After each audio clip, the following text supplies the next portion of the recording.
그 저희가 그 인류 문명이 이렇게 발달하면서 소중하게 다뤄왔던 것 중에 하나가 불이라는 거 알고 계시죠? 불. 그래서 불이 뭐 산불이 나고 이렇게 하나님께서 불을 일으키셔갖고 나는 그런 불들도 있지만, 그런 거는 이제 사람이 잘못하면 생명을 잃게 되는데, 그러지 않고 작은 불, 저희가 이제 뭐 캠프에 가서 이렇게 조그맣게 나무를 버려놓고 피우는 그런 불 같은, 그래서 저희들이 온기를 느끼기도 하지만 또 음식을 할 수 있는 이런 어떤 불, 유용한 불, 그렇게 생각한다면 불이 그 인류의 이 걸음에 있어서 참 중요한 역할들을 해온 것이 분명하죠. 그리고 이제 그것이 꺼지면은 부싯돌 같은 걸 이렇게 해가지고 나무로 이렇게 한다고 해서 또 불을 이렇게 일으키는 그런 일들도 했고, 그래서 그 불이 특별히 이제 그 좀 습할 때나 아니면 추울 때, 이럴 때 이제 잘 불이 붙지 않을 때 굉장히 곤란하기 때문에 그 불을 한번 피워 놓으면은 이제 보존을 오랫동안 해왔죠. 뭐 특별히 한국 어르신들 중에 여성분들, 우리 어머니 세대는 또 할머니 세대 이렇게 위로 올라갈수록 이 불의 그 소중함, 그걸 지켜내야 되는, 소위 불씨를 지켜야 된다, 이런 거 있잖아요. 그런 것들이 그런 문화 속에서 이제 어쩔 수 없는 상황 속에서 이렇게 흘러왔다고 생각합니다.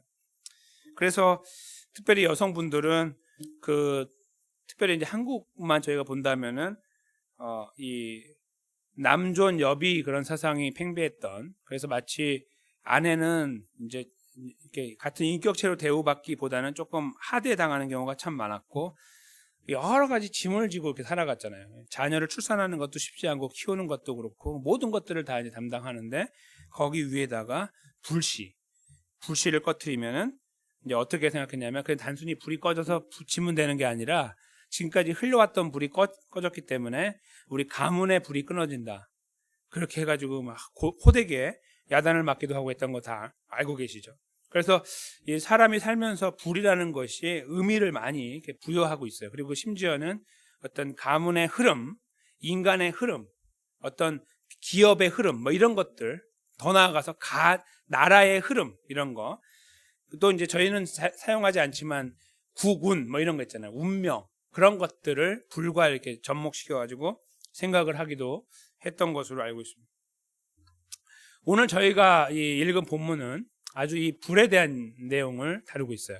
저희가 이제 이렇게 쭉 읽으셔가지고 이렇게 좀 기억하시기가 좀 쉽지 않으셨겠지만, 저희가 읽은 이 본문의 9절, 그러니까 제가 읽고 이제 같이 읽으셨는데 9절에 보시면은 마지막 부분에 꺼지지 않게 할 것이요라는 말이 나오죠.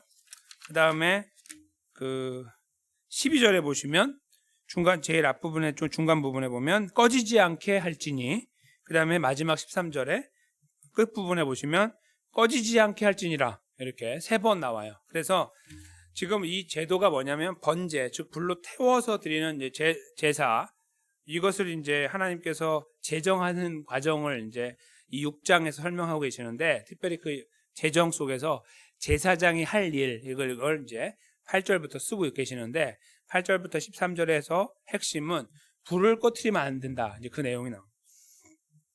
그래서 제사장들이 이 불을 다루었던 것이 2번씩 다루는데요. 특별히 아침에 한 번 다루고요, 오늘 본문에 나와 있고 저녁에 한 번 다뤄요. 그래서 대체적으로 한 12시간 간격으로 이렇게 다루어서 밤에 피우는 불은 밤을 새워서 타는 거죠. 그리고 나중에 아침이 되면 이렇게 밤을 지새운 불을 다시 받아갖고 불을 지펴서 다시 또 불을 태워서 이렇게 돌아요. 그래서 한 번 이 붙은 불을 계속 돌리는데, 이 하나님께서 이스라엘 백성들에게 성막 제도를 주신 다음에 불을 붙이실 때, 자 이제 다 만들었으니까 모세야 불을 지펴라, 이렇게 하지 않으시고요. 이제 9장에 보면 9장 24절 같은 책에 그 레위기 9장 24절에 보시면 하나님께서 붙이세요. 다 만들어 놓은 상태에서 하나님이 불을 딱 붙이신다고요. 그래서 하나님이 딱 붙인 불이 계속 이어지는 거예요. 그러니까 그 다른 민족, 다른 문화에서 설명되어지고 확실하지 않은 근거를 갖고 있고 기원을 갖고 있는 그 어떤 걸로부터 이 불은 우리를 이어주는 거다라고 생각했던 그런 거 있잖아요. 그게 성경에서 정확하게 나오는 거예요. 다른 데는 기록이 없지만 여긴 정확해요. 하나님께서 붙이셨어요. 딱 붙이실 것을 지금은 말씀 안 하셨지만 이제 지금 이 제도를 정하고 계시는데 앞으로 붙으면 그 불을 절대로 끄면 안 된다는 거예요. 그래서 이제 실제로 다 셋업이 된 다음에 하나님이 불을 지펴 주시죠. 그래서 그 불을 계속 이어가는 거예요. 하나님 붙여주신 불을. 그 내용을 저희가 이제 보게 될 텐데요. 바로 그 불을 절대로 끄면 안 된다는 거예요. 그걸 3번에 강조해서 6절 중에 3번 굉장히 강조하고 있는 거죠. 그래서 불을 이어가는 것을 이제 첫 번째로 여기서 저희가 좀 생각해 보게 되고요. 두 번째는 거기 10절에 보시면 제사장이 그 불로 다 태우고 나는 이제 그 번제를 드리고 나면 남는 재 있잖아요. 그러니까 그 대략적으로 이 번제단이 사람 키 정도 이렇게 조금 이 어깨 요쯤 정도 되는 것 같아요. 그래서 이렇게 퍼내기에는 좀 어려워요. 그러니까 지금 이렇게 넓은 이렇게 좀 접시 넓은 거라고 생각해 보시면 돼요. 좀 깊이 파여 있는 건데 그러면 이제 위에서 재물을 태우면 나무를 넣어서 태우니까 막 다 떨어질 거 아니에요. 녹아가. 그러면 이제 재가 이렇게 쌓인단 말이야. 깊이 파여 있는 데다. 그럼 그걸 꺼내려면은 이렇게 좀 올라가야 돼요. 그렇죠? 올라가서 이렇게 파야 되는데 그렇게 이렇게 하다 보면은 사실 이렇게 고개가 막 이렇게 숙여지고요. 그 다음에 조금 더 나가면은 이제 몸 막 이런 데가 다 드러나요. 이렇게 상체가 막 이렇게 옷이 막 이렇게 올라가고 심지어는 이렇게 내려갈 수도 있어요. 그러니까 제사장에게 하나님께서 정하신 그 옷 세마포 세마포 거기 10절에 보시면은 세마포 긴 옷이라고 설명하고 있죠. 그러니까 치마같이 긴. 그래서 이렇게 아무리 발을 들어도 무릎까지나 올까? 그래서 이제 이 하체가 드러나지 않도록 하는 그런 특별한 옷이에요. 제사장들이 입도록 한 바로 그 옷을 입으라고 했어요. 근데 그 옷이 사실은 이제 하얀색이란 말이에요. 그러니까 이 번제하고 나면 재가 굉장히 더럽잖아요. 막 날리기도 하고 막 그을음도 있고 그런 거를 하려면 사실은 저희가 속된 말로 작업복을 입어야 되는데, 그렇죠? 제일 더러운 거 하나 딱 입고 와서 이렇게 늘 그것만 입으면 되는데 하나님은 반대예요. 그때 깨끗한 거, 그때 그 더러운 걸 퍼내기 위해서 깨끗한 옷을 입고 올라가서 저 밑에까지 다 훑어가지고 재를 다 꺼내서 그 다음에 보세요. 재를 꺼냈잖아요. 그러면은 10절 마지막에 보시면은 재를 이제 이렇게 한 대 모아놔요. 그러다가 그걸 버릴 때 11절에 보시면 이거 이제 버리러 갈 때는 이 성막 이 뜰 안에다 버리는 게 아니고 밖에 버리거든요. 11절에 보시면 그 옷을 벗고 다른 옷을 입고 그 재를 짐 바깥 정결한 곳으로 가져가라 이렇게 말씀했어요. 그러니까 사실은 지금 나갈 때 오히려 깨끗한 옷을 딱 멋있게 입고 이게 딱 가지고 가서 버리면 되는데 거기서 한참 더러운 거 할 때는 깨끗한 거 입고 다 그냥 옷 다 더럽게 만들 때까지 다 하라고 하신 다음에 버릴 때는 옷을 갈아입으라고 하시는 거예요. 평상복으로 입고 재를 갖고 나가서 버리는 곳에 버리고 와라. 이게 이제 굉장히 저희가 주목할 만한 그런 명령입니다. 이 두 가지가 저희가 여기에서 이제 생각해 볼 문제인데요. 이것을 위해서 특별히 이제 첫 번째 거 불을 지켜나가기 위해서 하나님께 제사장들에게 이제 그 12시간 텀으로 대략적으로 12시간이 정확한 12시간 아니지만 돌게 이렇게 하셔서 계속해서 끊이지 않게 나무를 넣어서 태워서 앞에 불을 받아서 나무로 지펴서 계속 이어가도록 이렇게 하셨잖아요. 그리고 심지어는 이제 기름을 쓰도록 하셨어요. 화목제의 기름. 이제 화목제를 기억하시겠지만 화목제는 하나님께서 은혜를 주셔서 고기는 다 먹게 하셨잖아요. 다 먹게 하시고 기름만 다 걷어내가지고 내장 위에 있는 거 콩팥하고 그것만 해서 태우라고 하셨잖아요. 그거 기억하시죠? 그래서 아주 썩은 냄새가 막 타는데 하나님은 그걸 뭐라고 하셨냐면 향기롭다라고 하셨어요. 굉장히 역설적이에요. 그래서 하나님은 그걸 다 더러운 걸 다 가져가시면서 향기롭다고 하시고 대신에 하나님 백성들에게 고기를 나누어서 먹을 수 있도록 했다는 거죠. 그 화목제에 있는 그 기름을 여기에 지금 12절에 쓰고 있는 거예요. 그래서 그 기름을 쓰고 나무를 쓰고 해서 이것이 계속해서 그 불이 잘 타오를 수 있도록 조치를 하신 거예요. 그러니까 마치 오늘로 하면요, 저희가 야외 예배 가서 차콜에다 불 붙일 때 그냥 차콜만 하지 않고 이렇게 그 휘발유를 뿌리는 것 같은 거예요. 그렇죠? 그래서 그거 한번 넣어가지고 태워주고 한번 훅 일어나면 또 나무 넣어가 지피고 이런 식으로 계속 돌아서 끊임없이 타게 하는 거예요. 근데 이거는 여기에만 나오는 게 이것만이 다가 아니고요. 이제 하루를 딱 시작하면 제사장들은 그 하루 종일 그걸 해야 돼요. 계속 사람들이 가지고 오니까 계속 태워야 되거든요. 그러니까 엄청난 노동이에요. 근데 그걸 이제 돌아가면서 사람들이 계속 많은 사람들이 있으니까 돌아가면서 하는데 다시 말씀드리면은 눈을 뜨고 있는 동안에는 계속 번제를 드려요. 계속 태우는 거예요. 그러다가 이제 어두워지면 태우지 않고 이제 누군가 불침번처럼 이제 거기다가 불을 넣어가지고 계속 태워서 밤을 새게 만들고, 또 날이 밝으면 또 계속 그걸 쓰는 거죠. 그러니까 이게 막 끊임없이 돌아가는 거예요. 아마도 재를 긁어 모으는 시간은 낮 시간이 아니라 어두워지는 시간이 아닐까 생각이 들어요. 불이 꺼진 다음에 식어야 되니까, 그렇죠? 그때 올라가서 이제 깨끗한 옷을 입고 올라가서 그 일을 하도록 그렇게 하나님 조치를 했습니다. 이것이 어떤 의미를 저희들에게 말하고 있을까요? 첫째는 이제 불에 대한 걸 먼저 저희가 본다면, 성경에서 말하고 있는 불은 이렇게 무슨 가문의 영광이나 그런 게 아니라 하나님의 임재를 상징합니다. 특별히 이제 출애굽기 13장 21절 이하에 보시면은 이 불이 이스라엘 백성들을 이제 이끌어가는 일종의 그 불기둥이라는 거 저희가 이제 알아오셨잖아요. 불기둥 또 구름기둥 이렇게 저희가 표현하는데, 이제 구름기둥은 불은 이렇게 기둥처럼 되어 있을지 몰라도 구름은 이렇게 옆으로 되어 있겠죠. 이렇게 안 되어 있고 이렇게 위에서 막아야 되니까 해를. 이제 그렇게 해서 하나님 역사하실 때 특별히 불기둥을 통해서 하나님의 임재를 나타내셨어요. 함께하고 있음을. 그래서 이 불이 쓰여질 때에는 하나님이 거기에 함께하고 있다, 동행하고 있다라는 것을 의미합니다.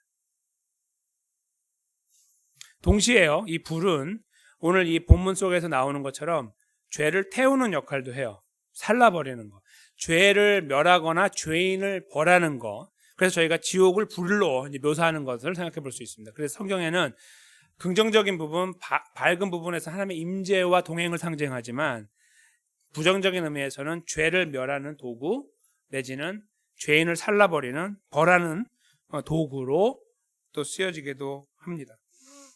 저희가 여기에서 그러므로 이 하나님께서 불을 이렇게 지키라고 하시는 것은, 첫째로는 이것을 바라보면서요, 이 불이 항상 성막에서 타오르고 있는 것을 한 번도 꺼지지 않고 그걸 보면서 이 상징을 통해서 이스라엘 백성들로 하여금 내가 너희와 함께하고 있다는 것을 알리기 원하시는 거예요. 저희가 그렇게 이 부분을 이해할 수 있습니다. 동시에 너희는, 이스라엘 백성 너희 모두는 내 은혜가 아니면 살아갈 수 없는 존재라는 것도 이 불을 통해서 알려주고 계시는 거예요. 왜냐하면 불은 죄를 사하는 거고, 그들은 이 불을 의지해서 자기 죄를 태워버리니까요. 하나님께 올려버리고 용서를 받으니까요. 그러니까 두 가지 의미가 이 불 속에 담겨 있어요. 하나님이 왜 끄지 말라고 하셨을까? 나는 항상 한순간도 이스라엘 백성과 떠나지 않는다. 함께하고 있다. 너희가 자고 있는 순간에도, 졸고 있는 순간에도, 나에게 등을 돌리는 순간에도 변하지 않는다. 이것을 이 제도를 통해서 드러나고 계신다고 믿어요. 그리고 이것은 번제의 불이므로 너희가 이걸 볼 때마다 너희 연약함, 부족함을 보고, 죄성을 보고, 죄인됨을 느끼고 하나님의 은혜 앞에 무릎을 꿇어야 된다는 것을 설명한다고 봅니다. 그 다음에 아까 그 세마포 옷을 이렇게 말씀드렸는데요. 그러니까 사실 상식적이지 않은 일이잖아요. 깨끗한 옷을 입고 올라가서 더러운 것을 치우는 이 과정. 그런 의미에서 저희가 제사장의 역할을 보는 거예요. 제사장의 역할. 그 더러움을 취하는 역할. 근데 더러움을 취할 때 깨끗함으로 취한다. 이 모습을 저희가 잘 생각해 보면 예수 그리스도의 모습이 보입니다. 그러니까 의인으로서, 완전한 하나님으로서 죄와 전혀 관계가 없으시다고 말씀하고, 라고 히브리서 말씀에서 주장하고 계시는 그 예수 그리스도가 이 땅에 오셨을 때 그 자체만으로 다 더럽혀진 거잖아요. 그러니까 마치 깨끗한 세마포 옷을 입고 계신 주님이 더러운 진흙탕 속에, 구덩이 속에 들어와서 거기서 몸을 부딪히는 것과 같은 모습으로 이 땅에 오신 거예요. 근데 그것뿐만 아니라 십자가에 돌아가실 때에도 저희들의 모든 죄를 걸머주셨습니다. 그렇죠? 그래서 사실은 십자가는 그 자체만으로도 형벌의 자리이고 비참한 자리이고 저주의 자리인데, 그거를 뛰어넘어서 사실은 하나님 백성의 모든 죄를 걸머지고 돌아가시는 가장 비참한 자리였습니다. 저희가 헤아릴 수 없는, 인류 역사상 가장 비참한 자리라고 저희가 그렇게 말하는 것이 옳고, 저희들의 머릿속으로는 그것까지도 이해하기가 어렵습니다. 그 정도로 놀라운 역사를 예수님께서 십자가에서 이루셨어요. 이 죄를 퍼내고 이 죄 문제를 정리해 나가는 이 과정 속에서 깨끗한 옷을 입고 더럽혀 나가는 이 과정들이 예수 그리스도의 걸음을 저희들에게 느끼게 합니다. 우리를 위해 이 땅에 오신 분, 바로 동행한다, 임재한다 하는 그 의미로서의 불, 그걸 지키게 하셨고 또 죄성, 우리의 연약함을 드러내심으로 하나님의 은혜가 필요하다는 것을 나타내셨던 그 하나님께서 이 두 가지를 지키기 위한 수단으로 예수님을 보내주신 거죠. 왜요? 사실은 이 제도가 영원히 지켜지지 않았기 때문에, 이 제도가 이렇게 중요한 의미를 갖고 있는 제도가 이스라엘 자기 스스로에 의해서 다 망가져 버렸고 다 불이 꺼져 버렸고 그거에 집중하지 않았기 때문입니다. 이스라엘 역사는 이 불을 지켜내지 못했습니다. 그러니까 다른 말로 바꾸면 하나님의 임재도 별로 관심 없는 거고 하나님의 동행도 별로 나에게 중요하지 않은 거였어요. 그냥 세상에 돌아가는 저대로 나도 살면 되는 거였고 하나님 백성이라는 것은 그저 붙여놓은 딱지에 불과한 거였습니다. 다 망가져 버리고 아무것도 할 수 없는 존재, 그렇죠?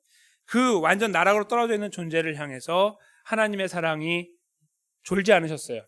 그래서 그것을 우리를 붙잡고 우리의 이 근본적인 문제를 해결하는 데까지 이르게 된 거죠. 바로 그것이 예수 그리스도의 십자가의 역사였습니다. 저희는 오늘 본문 속에서 이 두 가지를 함께 보고 있다고 생각합니다.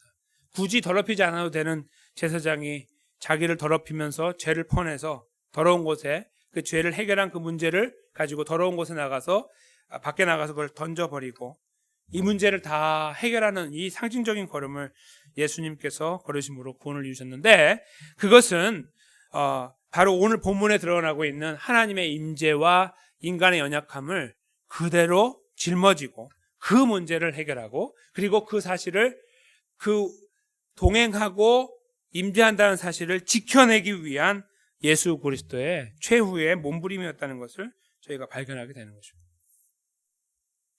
2022년을 시작하면서 저희가 표어로 삼고 또 말씀으로 묵상하기 원하고 기억하기 원하고 또 오늘도 찬양을 통해서 찬양의 마지막에 저희가 고백했던 것처럼 아침마다 새로운 하나님의 은혜, 하나님의 성실하심, 신실하심 그것을 저희가 맛보아 나가기를 원하고 다른 말로 바꾸면 소망을 매일 경험하기 원하는데 바로 이 말씀이 그 말씀과 일맥상통하고 있음을 찾게 됩니다.